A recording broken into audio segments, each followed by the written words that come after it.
Hello बेटा। सुप्रभात। कैसे हो मेरे प्यारे बच्चों? अच्छे हैं मेरे प्यारे बच्चे, अच्छे हैं और अच्छे ही रहेंगे। मेरी तो यही उम्मीद और यही कामना है। ठीक है बेटा, आइए आपका फिर से स्वागत है क्लास में। और अब समझते हैं हमारे कितने वाक्य कंप्लीट हो गए थे? हमारे 7 वाक्य कंप्लीट हो गए थे। विधान, विधि, प्रश्न, निषेध, इच्छा, संदेह और विस्मय आदि, ये यहां तक क्लियर हुए थे ना। तो इसके बाद क्या बचता था? संकेतवाचक वाक्य। तो अब समझ लेते हैं संकेतवाचक वाक्य। ठीक है बेटा, तो संकेतवाचक वाक्य, संकेत पहले ही क्या दिया है इसमें? संकेत। तो संकेत में क्या है? संकेतवाचक वाक्य हैं जिन वाक्यों में एक क्रिया का दूसरी क्रिया पर, जिनमें क्या है? एक क्रिया का दूसरी क्रिया पर निर्भर होने का बोध हो। एक क्रिया दूसरे पर निर्भर हो, आश्रित हो, तो उन्हें संकेतवाचक या शर्तवाची वाक्य कहते हैं। क्योंकि इनमें क्या होता है? क्योंकि इनमें शर्त आदि होती है। क्या होती है इनमें? शर्त आदि होती है। कैसे? इनसे कारण शर्त आदि का ही बोध होता है। और ये वाक्य प्राय क्या होते हैं? यदि तो। यदि तुम पढ़ते तो पास हो जाते, अगर तुम पढ़ते तो पास हो जाते। तो इसमें इस तरह के यानी प्राय, यदि तो यानी इसके बीच में इस तरह वाक्य, या फिर अगर तो अवयव से जुड़े मिश्र वाक्य होते हैं। क्योंकि मिश्र वाक्य जो आपको समझाए नहीं गए, तो मिश्र वाक्य भी यही होते हैं, एक वाक्य दूसरे वाक्य पर निर्भर होते हैं। तो ये भी एक वाक्य दूसरे वाक्य पर निर्भर होता है, एक क्रिया दूसरी क्रिया पर निर्भर होती है। इस तरह के वाक्यों को हम क्या बोलते हैं? इस तरह के वाक्यों को बोलते हैं संकेतवाचक वाक्य। क्या बोलते हैं? संकेतवाचक वाक्य बोलते हैं। तो अतः इस वर्ग में सरल वाक्य तो आते ही नहीं है। सरल वाक्य यानी मैं पढ़ता हूं, हाँ? तो इस तरह के सरल वाक्य तो इसमें नहीं आते हैं। तो कैसे वाक्य आते हैं फिर? कैसे वाक्य आते हैं? अब वर्षा होती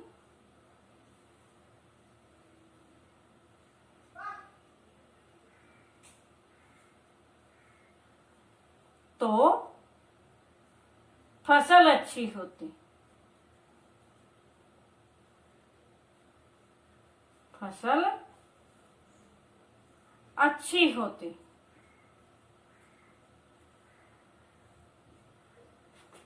अगर आप लोग स्कूल में आते तो आपकी तैयारी अच्छी होती। क्या? अगर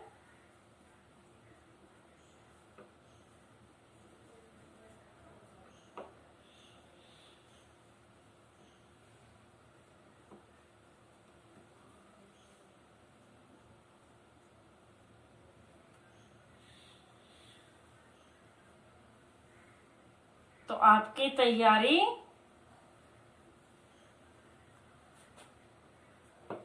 आपके बोर्ड एग्जाम की या बोर्ड परीक्षा की तैयारी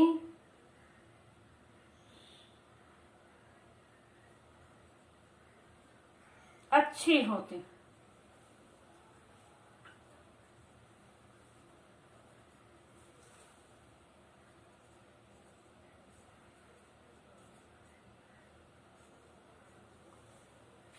तो इसमें कारण और शर्त दिए जाते हैं।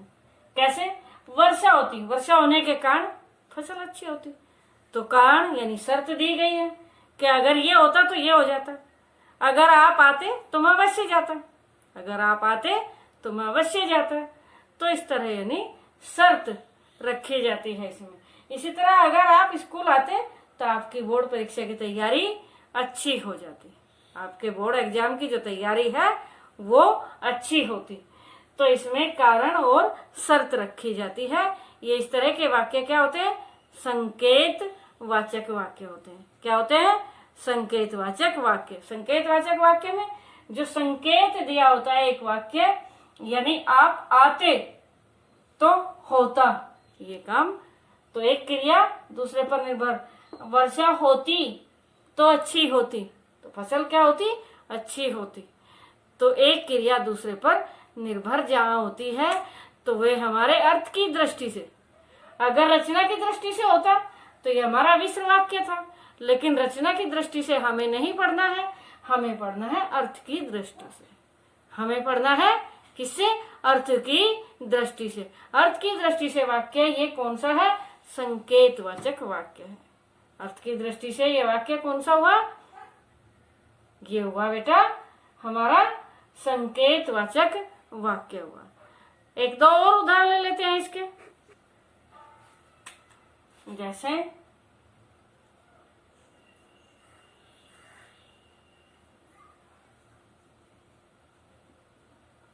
आप आते तो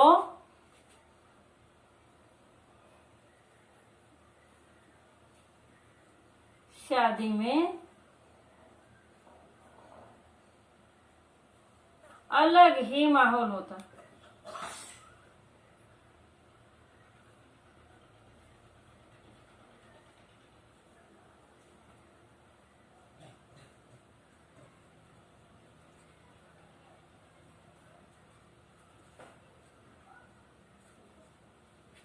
आप आते तो शादी में अलग ही माहौल होता, अलग ही क्या होता? अलग ही वातावरण हो जाता, अलग ही कुछ चहल पहल हो जाती। तो इस तरह के वाक्य शर्त रखी गई है, कारण रखे गए हैं। तो कारण और शर्त जिसमें होती है, क्रिया दूसरे पर निर्भर होती है। और सबसे बड़ी पहचान यदि, तो, अगर, तो आदि इस तरह होते हैं। अगर तुम पढ़ते तो पास हो जाते, अगर तुम अभी भी अच्छे से मेहनत कर लो तो तुम अच्छे से पास हो जाओगे, तुम्हारी परसेंटेज अच्छी बन जाएगी। तो इस तरह के जो वाक्य होते हैं वो होते हैं बेटा कौन से? वो होते हैं संकेतवाचक वाक्य, अर्थ की दृष्टि से। ठीक है बेटा। तो अब ले लेते हैं वाक्य रूपांतर। क्या लेते हैं? अब समझते हैं वाक्य रूपांतर। एक वाक्य को दूसरे में परिवर्तन करना, क्योंकि इस तरह के भी हमारे सिलेबस में हैं। या तो वाक्य भेद बताए जा, वाक्य के भेद बताने होते हैं, या फिर एक वाक्य दूसरे वाक्य, दूसरी तरह के वाक्य में परिवर्तित करना होता है। हाँ, तो वाक्य परिवर्तन क्या है बेटा? वाक्य परिवर्तन थोड़ा समझ लें, एक बार देख लें इसकी परिभाषा से थोड़ी। क्या है वाक्य परिवर्तन या रूपांतरण?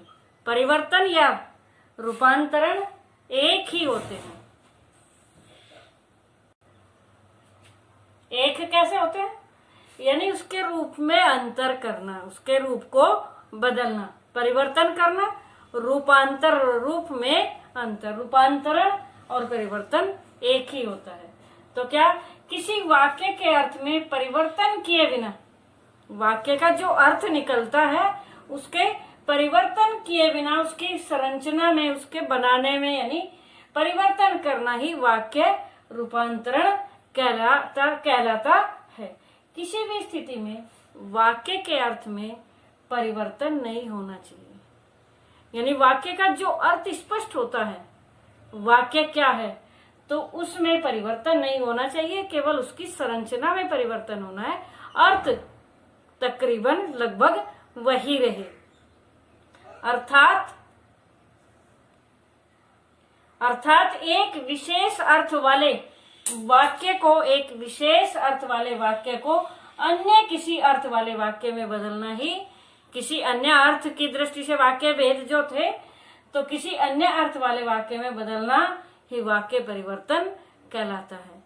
वाक्य का जो अर्थ स्पष्ट होता है उसमें चेंज नहीं करना, उसकी संरचना में चेंज करना है, तो वो इस तरह परिवर्तन। आइए एक ही वाक्य को 8 के 8 प्रकार के वाक्यों में बदलते हैं।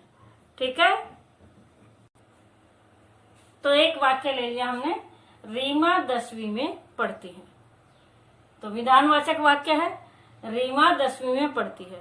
अब इसको चेंज करना निषेधवाचक में। निषेधवाचक में हो गया, तो रीमा 10वीं में नहीं पढ़ती, ये निषेध में हो गया। रीमा पढ़ती है 10वीं में, रीमा 10वीं में पढ़ती है, और इसमें चेंज किया, बस नहीं लगाया, अर्थ वही है, यानी रीमा पढ़ती है। अब प्रश्नवाचक में क्या हुआ? प्रश्नवाचक में क्या रीमा 10वीं में पढ़ती है, क्या रीमा 10वीं में पढ़ती है। तो ये प्रश्न किया गया, तो ये सारा वाक्य तो ऐसा का ऐसा ही है, इसमें केवल क्या लगा दिया गया, चेंज कर दिया। तो इस तरह दूसरा अर्थ जो ये कहा गया कि किसी भी स्थिति में वाक्य के अर्थ में परिवर्तन नहीं होना चाहिए, तो इसमें परिवर्तन इस तरह नहीं होना चाहिए, इसकी संरचना में परिवर्तन होना चाहिए। इसकी संरचना में, यानी इसका जो ये वाक्य भेद है, इस तरह इसमें चेंज होना चाहिए। अब यही वाक्य आज्ञावाचक यानी विधिवाचक में ले लेते हैं। तो विधिवाचक में क्या होगा? विधिवाचक में होगा, तो विधि में क्या हो गया? विधि में हो गया, रीमा तुम 10वीं में पढ़ो। आज्ञा में हो गया, रीमा को आज्ञा दी गई तुम 10वीं में। तो आज्ञावाचक में क्या हो गया? तुम 10वीं में पढ़ो। विस्मयादि में, तो विस्मयादि में क्या होगा? विस्मयादि में हो जाएगा,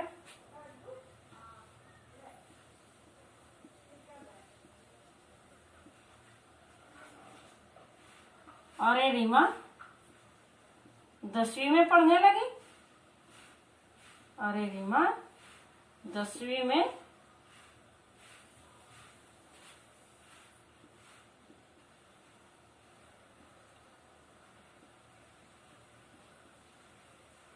पढ़ने लगी। ये यहाँ की बजाय ऐसे भी हो सकता है, रीमा 10वीं में पढ़ने लगी, यहाँ भी ये विस्मयादि सूचक चिन्ह लग सकता है। तो इस तरह भी रीमा यहाँ कोमा लगाकर, यहाँ भी, या फिर यहाँ इस तरह ये करके अरे रीमा 10वीं में पढ़ने लगी, ये भी विस्मयादि बोधक वाक्य हो गया। तो कितने में हो गया? विधान वाचक वाक्य को निषेध में बदल दिया, फिर प्रश्नवाचक में बदल दिया, और फिर आज्ञावाचक में, और विस्मयादि में भी। तो इच्छा में क्या हो जाएगा? काश भी आ जाता है इसमें, काश काश रीमा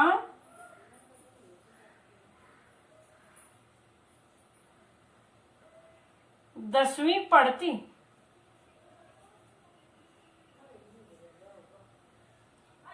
काश रीमा 10वीं पढ़ती। तो ये भी इच्छावाचक वाक्य में चेंज हो गया। अब संदेह में एक तो ये इस तरह भी हो जाएगा, शायद रीमा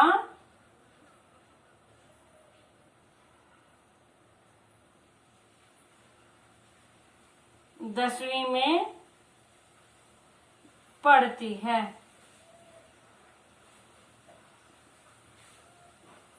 शायद रीमा 10वीं में पढ़ती है, या फिर रीमा 10वीं में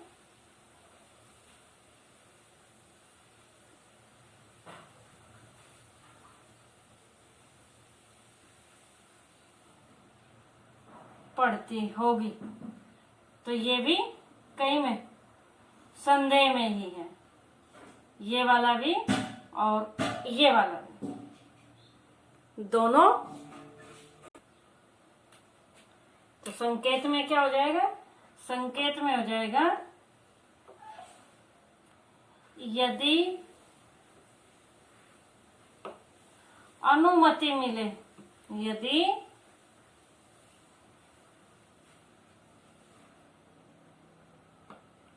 अनुमति मिले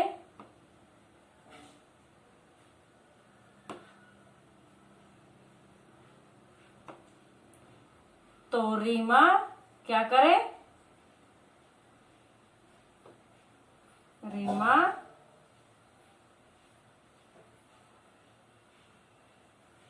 दसवीं में पढ़े। यदि अनुमति मिले तो रीमा किस में पढ़े?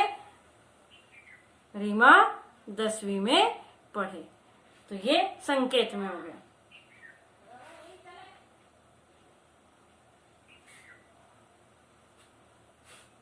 फिर से क्लियर कर लेते हैं। ठीक है बेटा। तो विधानवाचक में क्या था? विधानवाचक में था रीमा 10वीं में पढ़ती है। निषेध में रीमा 10वीं में नहीं पढ़ती है। प्रश्नवाचक में क्या रीमा 10वीं में पढ़ती है? प्रश्नवाचक चिन्ह भी आ गया। आज्ञावाचक में रीमा 10वीं में पढ़ो, आज्ञा दी गई। विस्मय आदि में अरे रीमा 10वीं में पढ़ने लगी, आश्चर्य किया, चकित हुए, 10वीं में आ गई है मतलब। इच्छावाचक में काश रीमा 10वीं पढ़ती, काश रीमा 10वीं में पढ़ती, 10वीं पढ़ती। संदेह में शायद रीमा 10वीं में पढ़ती है या रीमा 10वीं में पढ़ती होगी। संकेतवाचक में यदि अनुमति मिले तो रीमा 10वीं में पढ़े। पढ़ना तो चाहती है लेकिन वो अनुमति मिले तो 10वीं में पढ़े। तो किसी भी उसमें स्थिति में रीमा 10वीं में पढ़ना चेंज नहीं हुआ। रीमा का 10वीं में पढ़ना किसी भी स्थिति में चेंज नहीं हुआ है, केवल उसके वाक्यों की संरचना बदली गई है, केवल वाक्य परिवर्तन किए गए हैं। तो अर्थ की दृष्टि से वाक्य परिवर्तन इस तरह किए गए हैं तो ये जो वाक्य का अर्थ था उसमें कोई चेंज नहीं हुआ है, क्योंकि पढ़ना था 10वीं में, पढ़ना था 10वीं में है तो 10वीं कक्षा में पढ़ना, तो वो वही का वही रहा। ठीक है बेटा, अब ये क्लियर। तो इस तरह के कुछ और वाक्य जो एक दूसरे में परिवर्तन करना है, इस तरह के वाक्य और समझ लेते हैं। ठीक है बेटा। विधानवाचक से आज्ञार्थक में यानी विधिवाचक में परिवर्तन करना है। तो विधानवाचक में है रमेश को खेलने से रोका जाता है। रमेश को खेलने से रोका जाता है, ये तो हुआ साधारण वाक्य, विधानवाचक वाक्य। अब इसको आज्ञा में कैसे चेंज करेंगे?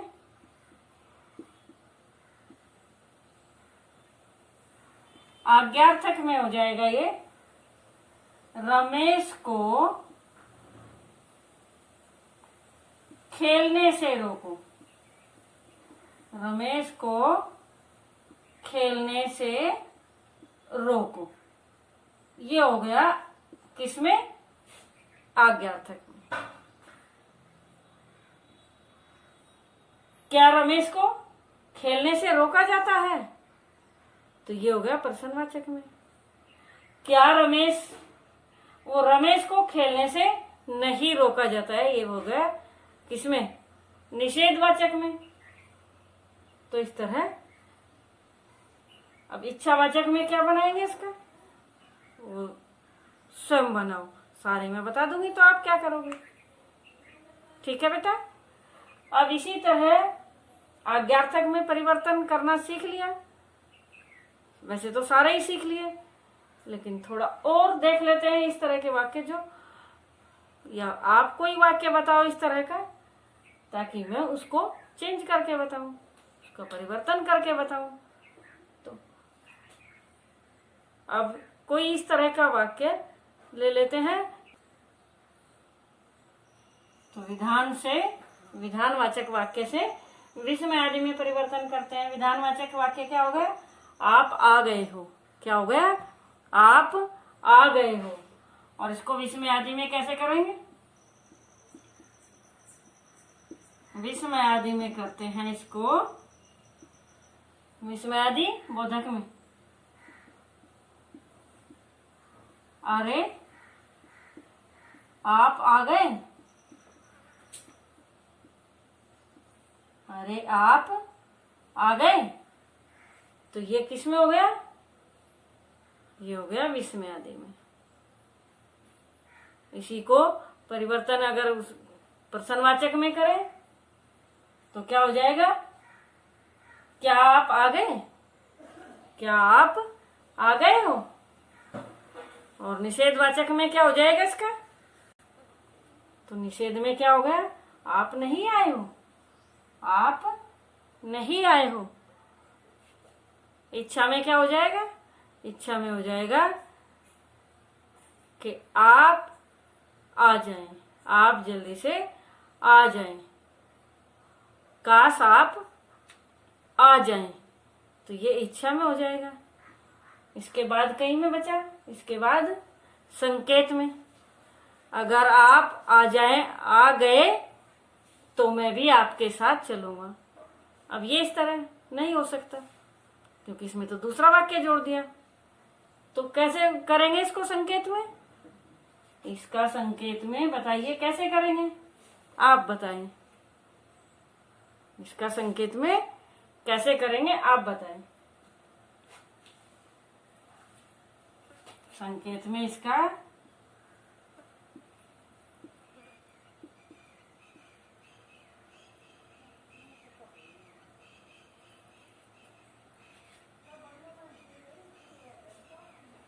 यदि आप आ गए, यदि आप आ गए तो अच्छा रहे। अर्थ में चेंज नहीं हुआ। यदि आप आ गए तो अच्छा रहे, अच्छा रहे या अच्छा लगेगा। अर्थ में कोई चेंज नहीं हुआ इसका, बस संकेत किया गया कि आप आ गए तो अच्छा लगेगा। तो इसमें कोई अर्थ में चेंज नहीं हुआ है। इसी तरह अर्थ में चेंज नहीं करना है भाई। दो चार जो पद हैं वो तो बदलने होंगे, लेकिन जो अर्थ, जो वाक्य का अर्थ होता है वो अर्थ में चेंज नहीं करना है किसी भी कारणवश। समझ आ गया?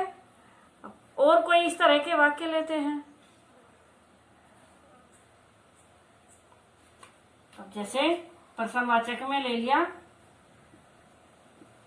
क्या वह इतना मूर्ख है? क्या वह इतना मूर्ख है? तो ये तो हुआ प्रश्नवाचक में। अब इसको विस्मयादि में करें, विस्मयादि में क्या हो जाएगा? अरे बाप रे, क्या हो जाएगा? अरे बाप रे, अरे बाप, या ये भी, हाँ, तो इस तरह अरे बाप रे। तो विस्मयादि में, किस में हो गया ये? विस्मयादि में हो गया। आगे का तो कर ही लोगे। विस्मयादि, अरे बाप रे, वह इतना मूर्ख है। और निषेध में क्या हो जाएगा?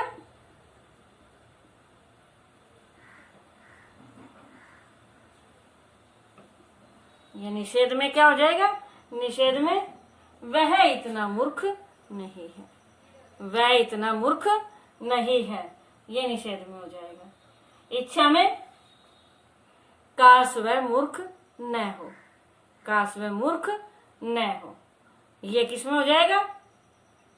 ये हो जाएगा इच्छावाचक में।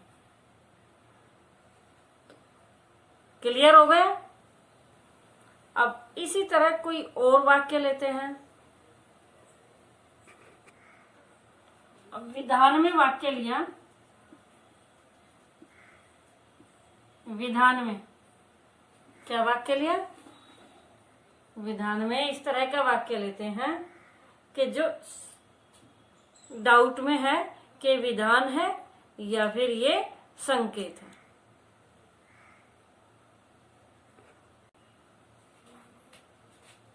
तो इस तरह का सेंटेंस क्या है? उसके साथ रहना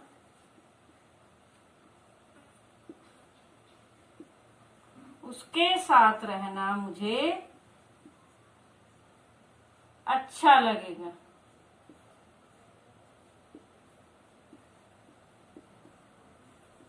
उसके साथ रहना मुझे अच्छा लगेगा। अब रहना, मान लिया दो क्रियाएं हैं, एक तरह से दिखती हैं, लेकिन ये क्रिया एक दूसरे पर निर्भर नहीं है, तो ये संकेत में नहीं है। ये विधानवाचक वाक्य यानी साधारण सरल वाक्य है, कथन है ये, कि वो बता रहा है कि उसके साथ रहना मुझे अच्छा लगेगा। और संकेत में क्या हो जाएगा?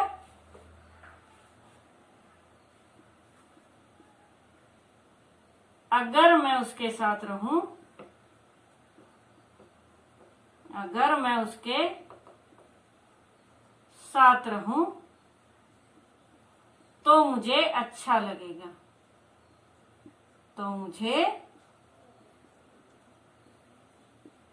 अच्छा लगेगा। तो ये कौन सा सेंटेंस हो गया? ये हो गया संकेत में, ये हो गया संकेत में। और इसको विस्मयादि में कैसे करेंगे? इसका विस्मयादि करेंगे, अच्छा तुम्हें उसके साथ रहना अच्छा लगता है, अच्छा तुम्हें उसके साथ रहना, यानी अच्छा क्या हो जाएगा? विस्मयादि में हो जाएगा ये। अच्छा तुम्हें उसके साथ रहना अच्छा लगता है, तुम उसके साथ अच्छे से रहना पसंद करते हो, तो ये हो जाएगा इस तरह विस्मयादि में। ठीक है, अब कोई प्रॉब्लम शायद नहीं होगी। वाक्य परिवर्तन भी अच्छे से हो गए और अर्थ की दृष्टि से वाक्य भेद भी अच्छे से हो गए। और कोई भी डाउट है तो आप कमेंट करके भी बता सकते हो मुझे, और आप कॉल करके भी मेरे से पूछ सकते हो। तो हमारा तीसरा टॉपिक जो था अर्थ की दृष्टि से वाक्य भेद, ये क्लियर हो गया है। उम्मीद है मुझे सारा अच्छे से समझ आ गया होगा। अब वाक्य परिवर्तन भी आप अच्छे से कर सकते हो और आप वाक्य भेद भी अच्छे से बता सकते हो। कौन से? अर्थ की दृष्टि से वाक्य भेद। हमें रचना की दृष्टि से वाक्य भेद नहीं बताने हैं, हमें केवल अर्थ की दृष्टि से वाक्य भेद बताने हैं। और वो अर्थ की दृष्टि से वाक्य भेद फिर से एक बार रिवीजन कर ले, कितने हैं? 8 हैं। और वो 8 कौन कौन से हैं? वो 8 कौन कौन से हैं? जल्दी से बताइए, जल्दी से देखते हैं किसका कमेंट सबसे पहले आता है। कौन सबसे पहले बोलता है? तो पहला है विधानवाचक। पहला कौन सा? विधानवाचक। दूसरा कर्म से जरूरी नहीं है, कर्म से तो केवल कौन से क्या याद करने होते हैं? कारक, कारक चिन्ह याद करने होते हैं। ये तो आगे पीछे ऊपर नीचे लिख सकते हैं। तो निषेध तीसरा हो गया। प्रश्नवाचक, दोहराइए मेरे साथ साथ में। और अगला हो गया विधिवाचक। विधिवाचक यानी आज्ञावाचक। विधिवाचक, आज्ञावाचक, आज्ञार्थक। और पांचवा हो गया इच्छावाचक। और छठा हो गया संदेहवाचक।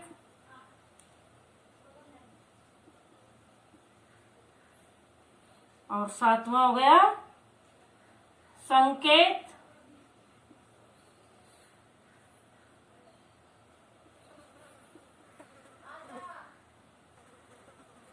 और लास्ट विस्मयादि। विस्मयादि बोधक। क्लियर हो गए? ओके बेटा, बाय बेटा।